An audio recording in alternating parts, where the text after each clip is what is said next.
ஜாதியினருக்கும் ஒவ்வொரு மதத்தினருக்கும் ஒவ்வொரு மனிதர்களுக்கும் ஒவ்வொரு குலதெய்வம் என்ற ஒன்று உண்டு. அது உங்க குலத்தை காக்கிறதுக்காக மட்டும் இறைவன் பவரை கொடுத்து உட்கார வச்சிருக்கிறார். அதனால அதுக்கு பேர் குலதெய்வம். மனித நிலையில் மனிதனாக வாழ்பவன் யோக நிலைக்கு கொஞ்சம் கொஞ்சமாக உயரும் போது தெய்வ நிலையை அடைகின்றான். ஸோ காசியில நாம் வழிபட வேண்டிய முக்கியமான ஸ்தலம் என்பது விஸ்வநாதர். அவர் ஒருத்தர் போதும், வேற எதுவுமே உங்களுக்கு அவசியம் கிடையாது. அவர் ஒருத்தரை பிடிச்சிட்டிங்கன்னா இட்ஸ் மோர் தென் எனஃப். நல்லா பாருங்க, பெருமாள் கோயில் இருக்கக்கூடிய ஐயர்லாம் நல்லா முழுக்குன்னு இருப்பாங்க. ஏன்னா அவ்வளோ வருமானம்.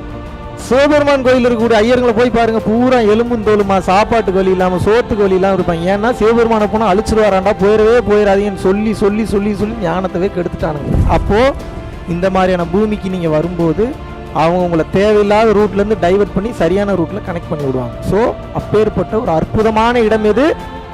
அயோத்தியா. இந்த இடத்தை நாம் மிதித்தான் ஆக வேண்டும். ஏன்னா காக்கும் தத்துவமான பெருமாளுடைய தத்துவம் இந்த அயோத்தியா என்ற மண்ணில் நிச்சயமாக உண்டு.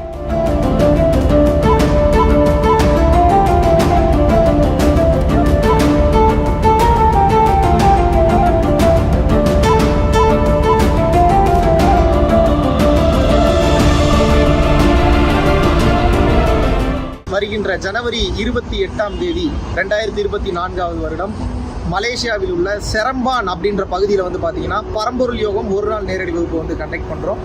ஸோ செரம்பான், கோலாலம்பூர், ஷாலாம், கிளாங் இந்த பகுதியில் இருக்கிறவங்க எல்லாருமே தாராளமாக கீழே உள்ள கான்டாக்ட் நம்பர் கான்டாக்ட் பண்ணி உங்களுக்கு பெயரை முன்பதிவு செய்து கொள்ளலாம். சென்னையில் பெய்த மழை, உணவு தேவைகள், மளிகை ஜாமான் பொருட்கள் இது எல்லாமே வந்து மழை நீரினால் வீணடிக்கப்பட்டு விட்டது. லாரியில, வேன்ல மிகப்பெரிய லெவல்ல வந்து பாத்தீங்க அப்படின்னா நிவாரண பொருட்களை கொடுக்கலாம் என்று முடிவு பண்ணியிருக்கோம். கீழே உள்ள பரம்பொருள் ஃபவுண்டேஷன் ட்ரஸ்ட் அக்கௌண்ட்டுக்கு பணமாக செலுத்தலாம். பரம்பொருள் ஃபவுண்டேஷன்.in அப்படின்ற வெப்சைட்டுக்கு போனீங்கன்னா கூட ஃபாரின் கண்ட்ரீஸ்ல இருந்து டொனேஷன் பண்றதுக்கு டொனேட் அப்படின்ற லிங்க் வந்து இருக்கும். வேற மளிகை ஜாமான பொருட்கள் தான் எங்களால சப்போர்ட் பண்ண முடியும் நினைக்கிறவங்க கூட உங்களுக்கு வந்து சென்னையில ஒரு அட்ரஸ் வந்து கொடுப்பாங்க. அனுப்பக்கூடிய ஒவ்வொரு ரூபாய்க்கும் 80G வரி விலக்கு வந்து உண்டு. பெரிய லெவல்ல பண்ண இருக்கக்கூடிய இந்த நிவாரணத்திற்கு நீங்கள் அனைவரும் உதவி செய்ய வேண்டும் என்று கேட்டுக்கொள்கிறேன். நன்றி, வணக்கம். ஒவ்வொரு ஜாதியினருக்கும் ஒவ்வொரு மதத்தினருக்கும் ஒவ்வொரு மனிதர்களுக்கும் ஒவ்வொரு குலதெய்வம் என்ற ஒன்று உண்டு. Yes or no? அது ஏன் குலதெய்வம் என்று பெயர்? ஏன் குலதெய்வம் என்று பெயர் என்றால் அது உங்க குலத்தை காக்கிறதுக்காக மட்டும் இறைவன் பவரை கொடுத்து உட்கார வச்சிருக்கிறார். அதனால அதுக்கு பேர் குலதெய்வம். இது போல ஒவ்வொரு தொழிலுக்கும் ஒரு தேவதை உண்டு, ஒவ்வொரு இடத்திற்கும் ஒரு தேவதை உண்டு, ஒவ்வொரு பொருளுக்கும் ஒவ்வொரு தேவதைகள் உண்டு. அது மாதிரி பார்க்கும்போது இந்த மொத்த பூமியில இந்தியாவில் மட்டும் கிடையாது, உலகம் முழுக்க America, Japan, Hong Kong, Thailand, Malaysia, Singapore, Vietnam, Cambodia, China, Tibet இந்த மாதிரி ஏகப்பட்ட நாடுகளில் மனிதர்கள் வாழ்ந்துட்டு தான் இருக்காங்க. இப்போ உங்களை பாதுகாக்கிற மாதிரி இப்போ அங்கே யாராவது பாதுகாக்கிறதுக்கு இருக்கணும் தானே? Yes or no? இப்போ நீங்கள் குலதெய்வம் வச்சிருக்கிற மாதிரி இப்போ அவங்களுக்கு யாரோ ஒருத்தர் சப்போர்ட்டுக்கு வேணும், அவங்களுக்கு யாரோ ஒருத்தர் துணைக்கு வேணும். அப்போ யார் அந்த நிலையை பெறுகின்றார்கள் என்றால் தெளிவாக புரிந்து கொள்ளுங்கள். மனித நிலையில் மனிதனாக வாழ்பவன் யோக நிலைக்கு கொஞ்சம் கொஞ்சமாக உயரும் போது தெய்வ நிலையை அடைகின்றான். யோகம் பண்ணி தான் அடையணும்னு அவசியம் இல்லை. யோகமும் ஒரு வழி. அருள்லையும் போலாம், இறைவனுடைய ஆசீர்வாதத்திலையும் போலாம், குருவினுடைய அனுகிரகத்திலையும் போலாம். ஆக மொத்தம் கான்செப்ட் என்ன அப்படின்னா இன்னைக்கு நீங்க புரிஞ்சுக்கணும், மனிதன் தெய்வம் ஆக வேண்டும். அவ்வளவுதான் மேட்டர். மனிதன் என்னவா மாறணும்? மனிதன் என்பவன் மீண்டும் டீகிரேட் ஆகி கேவலமான பிறவிகளை எடுத்து விட்டான் என்றால் கஷ்டம். இப்போ நம்ம டீகிரேட் ஆகக்கூடாது. நம்ம என்ன ஆகணும்? மனிதன் தெய்வ நிலைக்கு அப்கிரேட் ஆகணும். அப்படி தெய்வ நிலைக்கு அப்கிரேட் ஆனவங்க நிறைய பேர் வந்து பார்த்தீங்கன்னா அந்தந்த ஊரில் நல்ல நல்ல வாழ்க்கை வாழ்ந்த அறிஞன்னு ஒருத்தர் இருப்பான், அந்தந்த ஊரில் டாக்டர்னு ஒருத்தர் இருப்பான், அந்தந்த ஊரில் நல்ல நிலை அடைந்த நிறைய ஆன்மாக்கள் இருக்கும். இருக்குமா இருக்காதா? கண்டிப்பாக இருக்கும். அப்பேற்பட்ட அந்த ஆன்மாக்கள் என்ன பண்ணும் அப்படின்னா அந்த லேண்டை மிதிக்கக்கூடிய எல்லாருக்கும் தனது அருளாசிகளை வழங்குமான்னு கேட்டா வழங்காது. தகுதி பெற்ற நபர்களுக்கு அருளாசிகளை வழங்கும். இது ஒரு வகையான தேவதைகள். இன்னும் ஒரு சில வகையான தேவதைகள் இருக்கு. அதுக்கு நல்லது கேட்டதெல்லாம் தெரியாது. எவன் அந்த இடத்துக்கு வந்தாலும் ஆசீர்வாதத்தை வழங்கிடும். ரெண்டு டைப் இருக்கு, நல்லா புரிஞ்சிடும். ஒன்னு தகுதியான ஆள் பார்த்து கொடுக்கும், இன்னொன்னு நல்லது கேட்டதெல்லாம் தெரியாது, யாரை பார்த்தாலும் கொடுத்துரும். இது எப்படி ப்ரூவ் பண்ணலாம்? ப்ரூவ் பண்ணிடலாமா? ப்ரூவ் பண்ணலாமா வேணாமா? இப்போ எத்தனையோ குருமார்கள் இருக்காங்க, வழிகாட்டிகள் இருக்காங்க, எதிர்பார்ப்போட செய்கிறவங்க இருக்காங்க. என்னால் எப்படி எதிர்பார்ப்பு இல்லாமல் எல்லாத்தையும் செய்ய முடியுது? அப்போ அவங்களிருந்து நான் வேறுபடுறேன்னா இல்லையா? இப்போ நாளைக்கு நான் தெய்வ நிலைக்கு உயர்றேன், அப்போ என்னை தேடி வர்றவங்க என்ன மாதிரியான நிலையில் வந்து ஃபேமஸ் ஆவேன்? நான் ஐயா ரொம்ப நல்ல மனுஷங்க, யார் போனாலும் அன்போடு இருப்பாருங்க, அப்படி பேசும்போது ஒரு ஈர்ப்பு வரும். அந்த ஈர்ப்பு வரும்போது என்னை நோக்கி வரக்கூடிய எல்லாருக்கும் நான் என்ன பண்ணுவேன்? தெய்வ நிலையிலிருந்து வெறும் அருளாசி இல்லை, அளவில்லாத அருளாசிகளை வழங்குவேன். குண்டக்க மண்டக்க கொடுப்போம், ஒன்றும் இல்லாதப்பவே வாரி வாரி கொடுக்குறேன். எல்லாம் இருந்ததுன்னா எப்படி கொடுப்பேன் நான்? போடா, நல்லாடுறா, ஹாப்பியாடுறா, போடா, சந்தோஷமாடுறா, போடா, எல்லாரையும் நல்லா வாழ வைடா. அப்போது இந்த மாதிரியான மனநிலையில் ஒருத்தங்க கூட இந்த உலகத்தில் வாழ்ந்திருக்கவே மாட்டானா? விசாரணம் கண்டிப்பாக வாழ்ந்திருப்பார். அதுபோல் இந்த பூமிக்கு ஒரு வலிமை என்பது உண்டு. இப்போ நம்ம போன முதல் தலமான காசியில் நிறைய, நீங்கள் காசியில் சுற்றணும்னா 1000 கோயிலுக்கு மேலே இருக்குது. எத்தனை கோயில்? 5 நாள்லாம் பத்தாது, 50 நாள் பத்தாது, 500 நாள் பத்தாது. நீங்கள் அவ்வளோ தூரம் சுற்றலாம், காசியில் அவ்வளோ இடம் இருக்குது. ஸோ காசியில் நாம் வழிபட வேண்டிய முக்கியமான ஸ்தலம் என்பது விஸ்வநாதர். அவர் ஒருத்தர் போதும், வேறு எதுவுமே உங்களுக்கு அவசியம் கிடையாது. அவர் ஒருத்தரை பிடிச்சிட்டிங்கன்னா இட்ஸ் மோர் தென் எனஃப். அதுக்கடுத்து நீங்கள் மிகவும் வழிபட வேண்டிய ஒரு விஷயம் என்ன அப்படின்னு வந்து கேட்டிங்கன்னா, இப்போ புத்தர் வந்து என்லைட்மெண்ட் ஆன இடம் அந்த அளவுக்கு முக்கியமான இடம் இல்லை. பட் எந்த இடத்துக்கு போனாலும் அங்கே இருக்கக்கூடிய தேவதைகள் அருளாசிகள் வழங்கும். பட் நீங்கள் தெரிந்து கொள்ள வேண்டிய மெயினான பொருள், மெயினான மேட்ரு என்னென்னா, புத்தர் ஞானம் அடைந்தது உங்களுக்கு தெரிஞ்சிருக்கும்.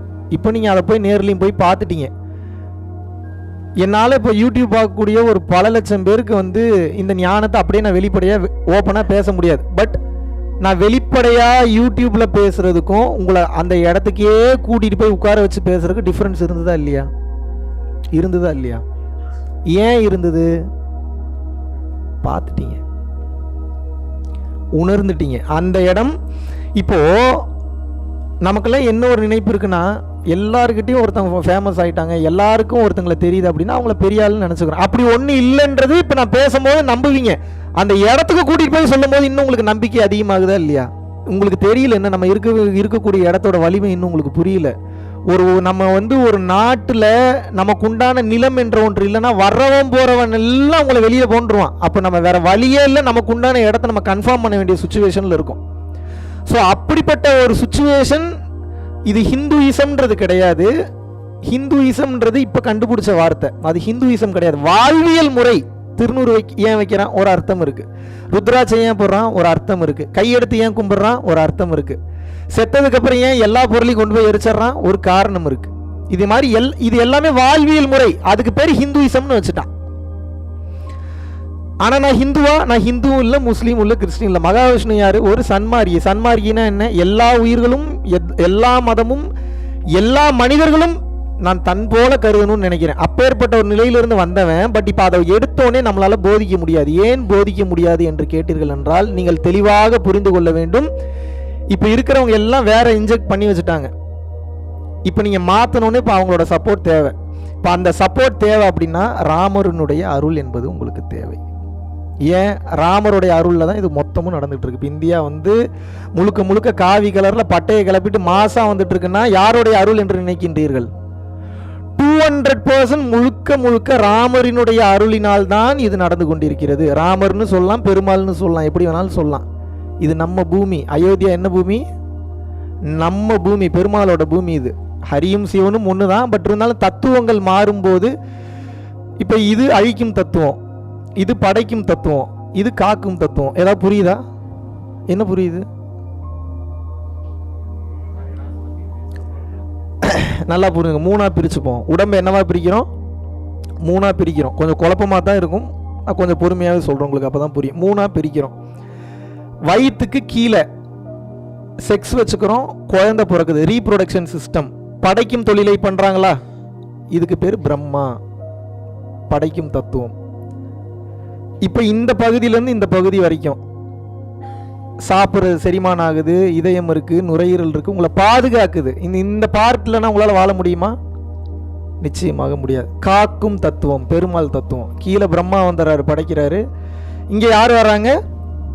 விஷ்ணு வராரு. ஏன்? தத்துவம் தான். விஷ்ணுன்னு ஒருத்தர் இருந்தாரான்னு கேட்காதீங்க. தத்துவம், காக்கும் தத்துவம், விஷ்ணு வந்துடுறாரு. இதுக்கு மேல விசுத்தி, ஆக்ஞா, சகசரா, இது 3ம் அழிக்கும் தத்துவம். யார் அழிக்கும் தத்துவம்? யாரு?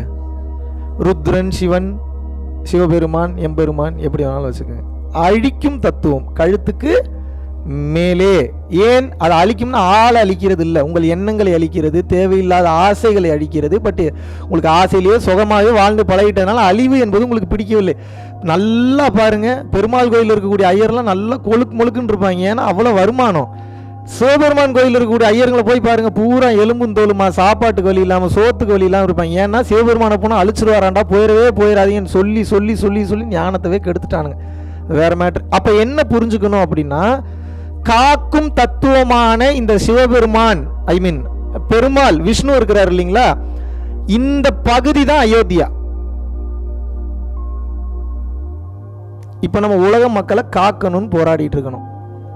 அப்ப யாருடைய அருள் என்பது நமக்கு வேண்டும்?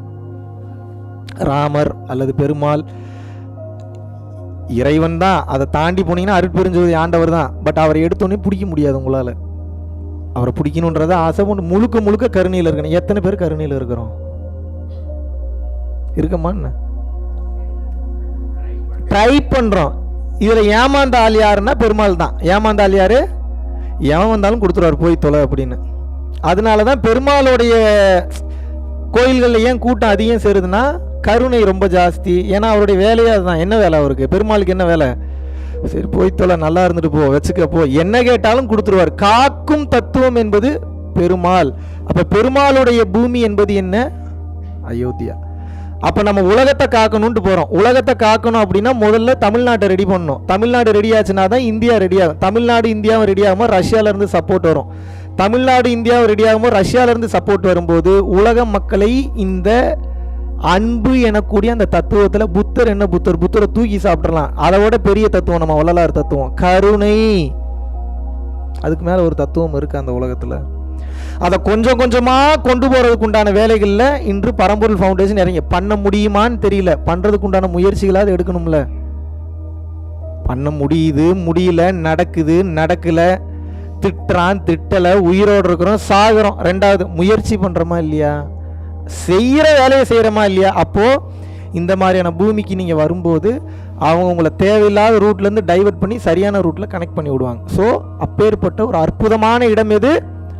அயோத்தியா. இந்த இடத்தை நாம் மிதித்தான் ஆக வேண்டும். ஏன்னா காக்கும் தத்துவமான பெருமாளுடைய தத்துவம் இந்த அயோத்தியா எனும் மண்ணில் நிச்சயமாக உண்டு.